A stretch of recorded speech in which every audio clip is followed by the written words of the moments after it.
Hello everyone, my name is Lowko, and today it is time for a professional match of StarCraft 2. Spawning here in the northeast corner of Year 0 and playing with the red SCVs. He's from Germany. He's the current rank 30 on Alugalek, the rank 30 in the world. His friends call him Big Gabe, but in-game he goes by the name of HeroMarine. And his opponent in the top left-hand corner from Italy, playing with the blue Zerg drones. The current rank 8 in the world, we have none other than Reynor. Alrighty, so here we go. Man, it's still impressive though, right? I just looked it up on Alugalek. Reynor is the current rank 8, statistically speaking. That's insane, at 16 years old. I mean, I've brought it up a dozen times and I've talked about it at length already, but still, that is such an impressive feat. I mean, the only thing I had going for me at age 16 was, you know, school and, like, my RuneScape character. That was kind of it. I mean, my RuneScape character was pretty good, but for all intents and purposes, that was just like a time investment, right? It wasn't that much skill required. But anyways, this is, of course, the map with Amon right here in the center. Now, guys, let me be honest with you. I feel like Amon, right? If you observe the games over here, oh, man. It's like he knows that we're talking about him, right? Anyways, do you think that Amon has got a bit of a skewed view of the meta? I mean, if he only ever sees the games on Year 0, right? He only really ever watches the super epic macro games. I mean, it's fair. I mean, if I could observe just one map and one map alone, I would probably pick Year 0 as well in the map pool right now. This map does allow for some epic games. I've brought it up before, but if you draw a vertical line between the watchtowers on this map, you basically get the whole eastern wing that can be acquired by Terran, and then the western wing that can be acquired here by Zerg. And this is the matchup where sometimes that actually does happen as well. This is the matchup that does allow for some more macro-focused games. So we'll see where this match is going to take us. HeroMarine is a Terran player who's very capable of playing a variety of styles. Some players do like to lean towards either mech or bio. I don't actually know exactly what HeroMarine favors playing right now, but he's perfectly capable of doing both. We'll see what he has got in mind here in just a little bit. Zerg, though, is mostly going to be the race right here in the early game, especially on a map this big. That is going to be the defensive race. Usually, it's going to be the Zerg player who likes to go up to quick 3 bases, like we see Reynor doing right here as well, and then to try and squeeze out as many drones as possible. Sometimes people ask, Lowko, what separates these really, really good Zerg players from the top-level professional Zerg players? Honestly, it's really hard to say, but I feel like one of the key characteristics is that they're ridiculously good at making these little worker units. If you try and... Okay, here's a nice little challenge, right? Say you're a Zerg player. Try and open up a replay of yourself and take a snapshot of how many workers Reynor is going to have at like the 6-minute mark and compare it to your own game. Try and have a look. I think you'll probably be surprised with the amount of workers that these guys managed to squeeze out. I mean, that's assuming Reynor wants to play a macro game, right? I mean, he could make a big influx of Zerglings right now. Usually, though, I mean, if you want to play aggressive and you're playing a series, this is a game of a series. Usually, you're not going to pick this map to play aggressive on. It's just the rush distance is very long and it doesn't make a lot of sense. He is going to send in the Overlord right now, though, and that one should, at the very least, confirm, well, for now, that there's going to be a couple Hellions out. That is an important tell. Sometimes Terran players like to open up with that 1-1-1. Sometimes they like to open up with a 2-1-1. 1-1-1 being 1 barracks, 1 factory, 1 starport, and obviously a 2-1-1 is 2 barracks, 1 factory, 1 starport. The 2-1-1 usually indicates a more marine-focused opener, but seeing the Hellions here is enough for Reynor to know that it's likely going to be a quick starport as a follow-up as well, and he doesn't need to sacrifice the Overlord here. I mean, the starport is almost a given right now. It could be that Terran decides to go for a quick 3rd command center before adding on the starport, but either way, you're gonna need some spore crawlers, usually around like the 4.5-minute mark, or like a quick lair.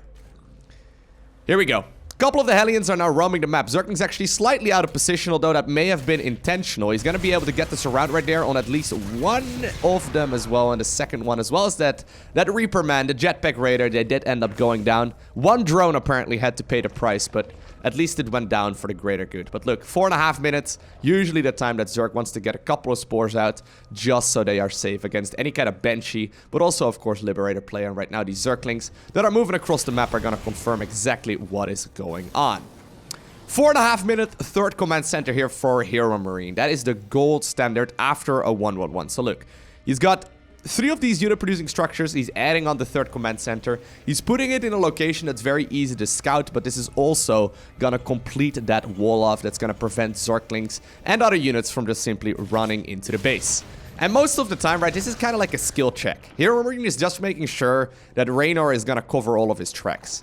He's not really expecting to deal that much damage with the Banshee. Any worker obviously counts right now. 2 workers in total so far this game, but for the most part, this is just a skill check. Did you make your Spore Crawlers? Yes. Did you go ahead and not play too greedy? Did you make a couple Zerglings early on?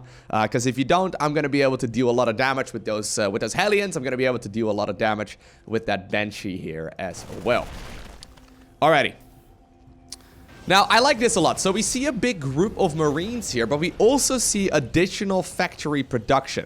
This group of Marines kind of indicates to me that he wants to play a bio-based army. If I were to see that many Marines and I would go up against this right now, I would probably think that it's going to be a bio-based army as well. But he could still go ahead and, yes, indeed, transition right now towards additional factories. This is cool, okay? So let me try and explain. By the way, 6 minutes into the game, 65 drones. Open up your own replay. Let me know how many you have. Okay, have a look. Anyways, so basically what HeroMarine did, right? He made a bunch of Marines here, and he showed them to that Overlord when he killed it. What happens is that Zerg players look at that and they think, okay, this is gonna be a Marine-based army, because if it's mech, I'm only usually gonna see like 2 or so of those units instead. Maybe 1, maybe 2, but just a couple to shoo away Overlords, not 6. In this case, HeroMarine made a couple extra. He's transitioning towards mech, and he's essentially forcing melee and carapace upgrades here for Reynor, while also, I believe, going for a Baling Nest. Didn't I see a Baling Nest? There we go. So Reynor essentially is now forced into Ling Bane, which is not really what you want against this kind of unit composition.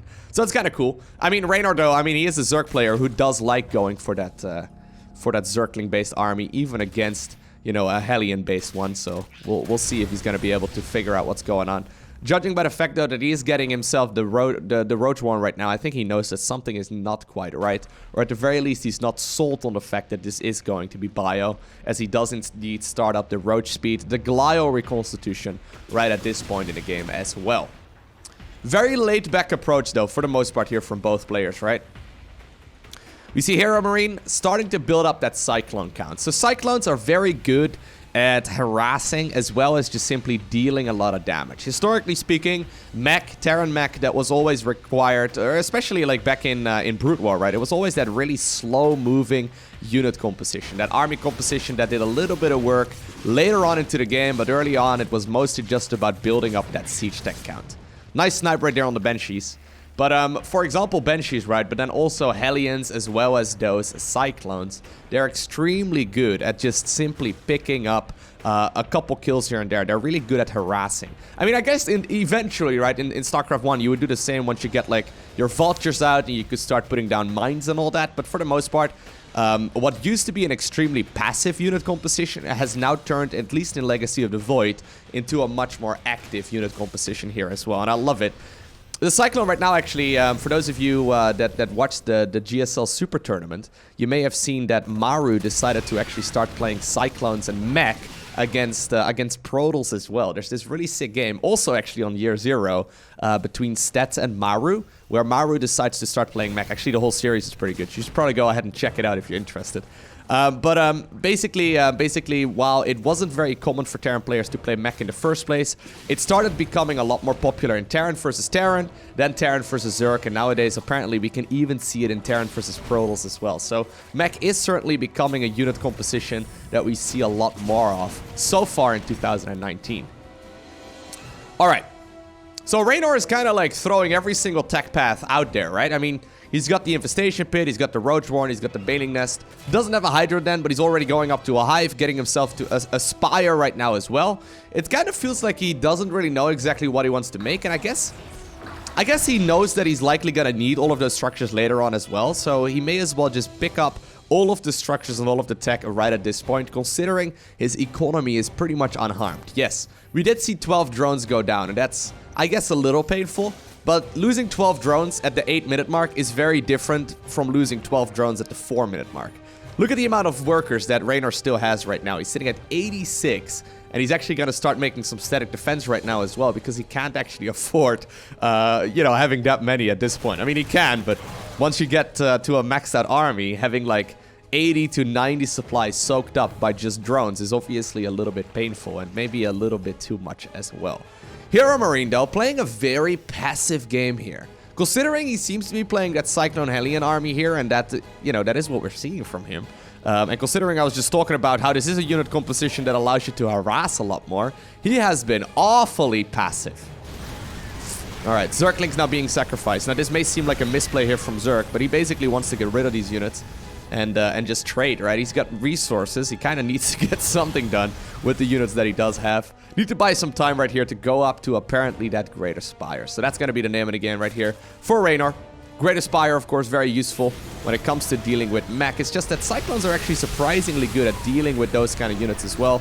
But Reynor trading left and right here, trying to get some kills on some of those units, mostly just to buy some time. Now, these Banshees, man. You know what? I was talking about it. I think that 12 drones is okay, but 18 drones is starting to get a little bit on the crazy end. You don't really want to lose that many workers if you cannot avoid it. And I think that these Banshees certainly have paid for themselves quite a bit. Look at the amount of resources lost right here for Zerg. Even though Reynor did pick up a couple of those units as well, he did not really get favorable trades there in the grand scheme of things. And with this amount of command centers, right, how many do we see right now? Yeah, we have 7 command centers here available for Terran already. This is going to be an insane amount of economy here for HeroMarine as he adds on 2 more. So this is going to be 9 command centers by like the 12-minute mark. My god, he really is being liberal though, right? With the trading right here? I mean, that was, I guess, a decent trade there because all of those units clumped up together. But the thing is, killing Hellions is not really that big of a deal.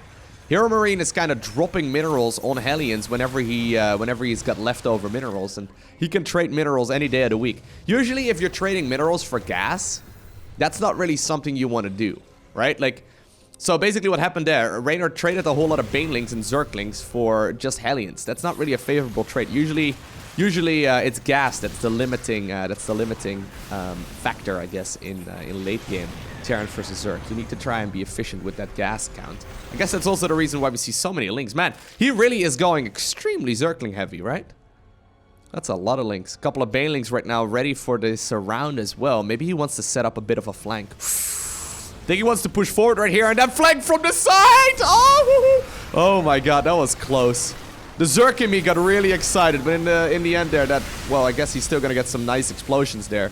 In the end there, he doesn't really get that much work done. At the same time, there's one Liberator here on the other side of the map, picking up drone after drone after drone. Still though, man, that is so many freaking Banelings. He's just rolling them forward. I guess you can still trade pretty well against Cyclones, right? But, I mean, yeah, it's a little awkward.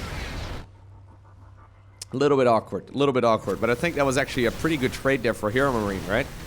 He did lose a couple things there, but nothing too crazy. Look at the resources lost. HeroMarine lost a bunch of stuff. He did end up losing 13 Cyclones and then 32 Hellions so far, but resource lost wise, I mean, that is pretty heavily in favor right there of our Zerg player. Interestingly enough, or of our Terran player rather. Interestingly enough, we do see the exact same amount of gas lost at this point in the game. It's kind of curious. Ooh. Alright. Queen tiptoeing outside of the circle. Just barely manages to get in range right there of the Liberator. And that Liberator is going to be shoot back. But it's likely going to come back a little while later for something a bit better. Alright.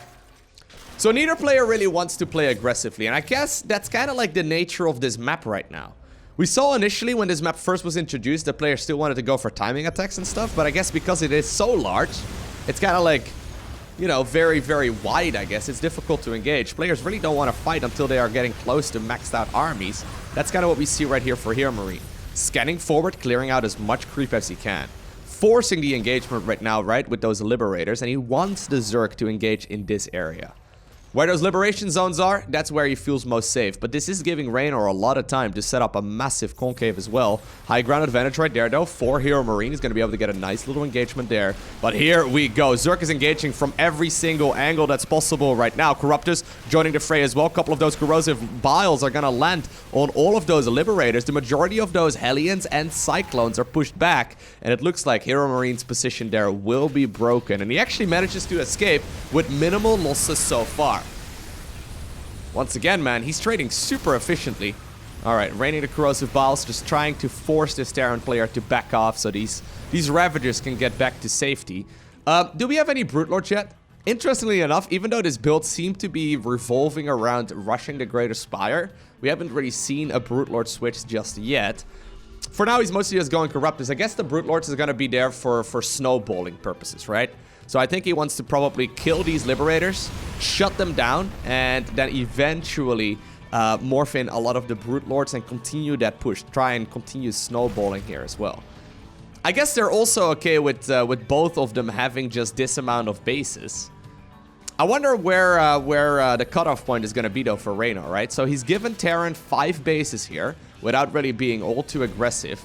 I wonder if he, like, puts a stop to it at 6. Maybe he wants to deny the opponent from ever going up to 6 bases. The same can be said for Terran, although for Terran, denying bases is a lot more difficult. But here we go. Now that the 6th base is being acquired here by Terran, this is apparently when Reynor wants to start moving a little bit closer towards other engagements as well. While the Planetary Fortress is still morphing in, you can see upgraded Zerglings deal a lot of damage, but these Hellions, they're going to be just barely enough to roast this before the command center falls. One SCV already ready with the repairs as well, but Zerg is advancing through the center of the map right now. Okay. This has become a very tense game. Neither player really wants to commit to an aggressive move just yet, but here we go. I think the Planetary, indeed, will just roll a couple of, will just get a couple of those Baneling hits into its hull, I suppose, and that does indeed allow it to blow up. But I think there's going to be more than enough command centers to pick from right now. HeroMarine has been building those continuously throughout this game. He doesn't even really need that many SCVs anymore, right? That's kind of the thing as well. Look at the income right now. He can actually get rid of some of those SCVs and just drop a ton of mules. I think that's going to be fine. Maybe he's actually saving up some energy as well, though, to maybe go ahead and lend some of those scans. He does continuously scan, and at this point he is max, so he doesn't really need that much money. Once again, though, this army composition for Zerg, it's kind of low tech, right? I kind of would like to see maybe a switch towards, there we go, some spellcasters. So Infestors, Vipers, Brute Lords, those are absolutely phenomenal. Zerglings right now going in for the counterattack. This is kind of the signature move of Reynor. He's very good at just simply rushing Zerglings in and then somehow, some way, getting them into bases that are airtight. And while this is going on, though, we see HeroMarine engaging on the other side of the map. I love this position here of the Siege Tank. This is such a difficult spot to break. You kind of need Brute Lords in order to get rid of this, but so far, we haven't really seen Reynor adding any of those just yet. There we go. We finally see one of them coming up. I think that's just the deal there with those siege tanks, forcing those engagements to deal friendly fire as well from the siege tanks in the back. Once again, though, we see a lot of the Banelings rolling forward, trying to get trades right there on those Cyclones. Good micro backwards, but eventually with the Cyclones leaving that fight, we see Reynor breaking out of that engaged position. That was a difficult position to break. He's actually playing really Baneling heavy. I'm not sure if I like that too much, if I'm being honest with you. Banelings do trade pretty decently well, but it's just that he hasn't really done a favorable engagement where he gets favorable units lost, right? Like he loses a lot of those Banelings, but even if you trade like 4 Banelings for 2 Cyclones, I guess that in that example, I guess it's favorable for Zerg, but I feel like most of those trades do go pretty poorly, and in the end, you just end up losing way more resources than your opponent does. Alright, so now with this amount of gas, apparently Zerg has transitioned towards the good old Infestor Brute Lord. This is the gold standard from Wings of Liberty. It actually was considered to be completely overpowered for a while. This is before the Infestors had their changes. Basically, fungal growth, it now shoots a little missile, right? It shoots a little missile before it connects. Back in the day, it was an instant spell, kind of like Storm. So you could just like hover over and then the unit would be rooted. It wouldn't even, like, that's actually another thing as well about fungal growth. Fungal growth got nerfed quite a bit. Fungal growth used to be a 100% snare. So nowadays it's a slow, but it used to be a snare and it was not a missile. So I guess they nerfed that ability quite a bit, but I think Infestor Brute Lord is still pretty solid. Now, those drone roasts are starting to add up quite nicely. HeroMarine splitting up his unit composition right here as well to go after a hatchery that was still building. Part of this army, though, is going to be stuck over here, but I think they're going to be able to get another base right there on their way out as well. The siege tanks will not live to tell the tale, but most of that mobile Terran mech army is going to be available still, though. That's a lot of siege tanks that are starting to fall. Okay, that's the kind of trade I think that Reynor will take any day of the week. Zerglings, they do trade pretty darn well against those siege tanks. And now with maxed out upgrades, actually, they're not that terrible against Hellions anymore when they can force them up against the wall. So it's going to be Infestors, Corruptors, Brute Lords, Zerglings, Banelings, Roaches, and then also Vipers. For the time being here for our Zerg player. Alright, this is going to be a difficult unit composition to micro. In the meantime, in the camp of the Terran, we see a Viking, Liberator, Hellion Siege Tank, Thor-based army as well. Now getting himself the Smart Servos upgrade, that's going to allow these Thors to transition from their you know, or rather transition in between their different forms a little bit more confidently. And obviously, it's going to make it easier as well for those Vikings to land in. You know, a couple other units as well do get benefit from that. We even now see the, what's that one called again? I'm not even sure what the armor is called. It used to be building armor, but they merged it together. I think it's Neo Steel armor. They merged it together with another upgrade. That's the bunker improvement as well. You get additional slots in your bunker.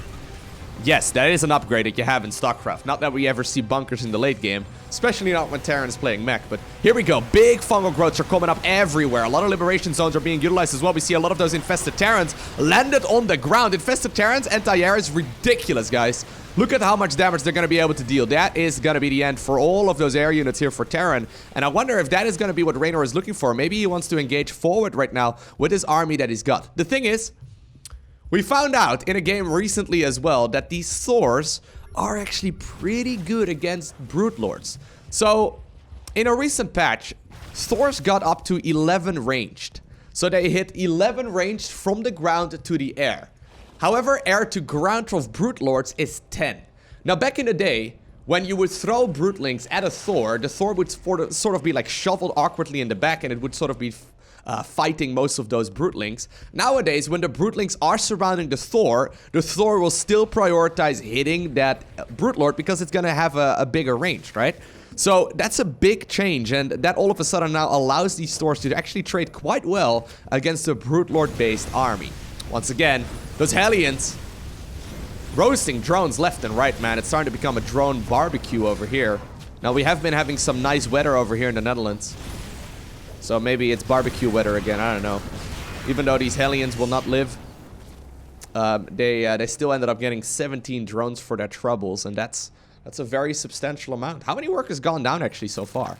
530 Zerglings? My god, forget about the workers. Think about the Zerglings, man. Alright. I think the move right now is mostly on the Zerg, right? Zerg is kind of the one that needs to make a move. Terran is going to be happily mining all of these bases, and actually HeroMarine took every single base on his side of the map. If you draw a vertical line between the watchtowers, he took the whole eastern wing. Alright, here we go. Big engagement. Liberation zones, though, kind of forcing this army backwards. There's a planetary fortress that already has 14 kills. 16 kills right now. It starts adding on quite quickly. It's hard to fight this entrenched position, though. Gotta be careful. A lot of those units are also clumped up. That means that the Thors from a distance are gonna have an easier time. These are actually in their splash mode right there. Some of them have the single target damage, but still, even though a lot of infestors were picked off, looks like the Zerg army will reign supreme. The majority of those air units are still available for Zerg, but reinforcements right now are joining here as well for HeroMarine. I love the fact that Reynor continuously adds on more and more Zerglings, but HeroMarine is slowly but surely dismantling this Zerg player, right? I mean, he's got so much income, he's dealt so much damage to his opponent, the drones were not rebuilt here, that this kind of has turned from an aggressive push into sort of like an all-in here for Zerg. Reynor needs to deal crippling amounts of damage here as well, but I feel like HeroMarine's defensive posture here is just ridiculous. He's either gonna have to commit to droning once again, or he's gonna have to kill Terran right here, right now, but I just don't see that happening, yeah. So after he lost that many drones, Reynor decided, okay, you know what, I've got that one big army that I can move with. I've got Infestors, I've got Brute Lords, I've got Corruptors, I've got a really scary unit composition. I think I can go ahead and break the Terran player. But it turns out HeroMarine's defensive position right there was absolutely solid. The planetary fortress helping out quite a bit right there in the engagement as well. Oftentimes it's those little Brutelings too that actually deal quite a bit of damage to those Thors. And I guess considering the planetary fortress deals splash damage, right? I think the splash probably got rid of quite a lot of those little Brutelings, and it allowed the Thors to just simply reign supreme there. And with that, HeroMarine obtains the victory. I hope you enjoyed watching this video. If you did, make sure you hit the like button down below. If you're new here, hit the subscribe button. But for now, I want to thank you for watching. Have an amazing day, okay? Do not forget to smile, and I will see you once again in the next one.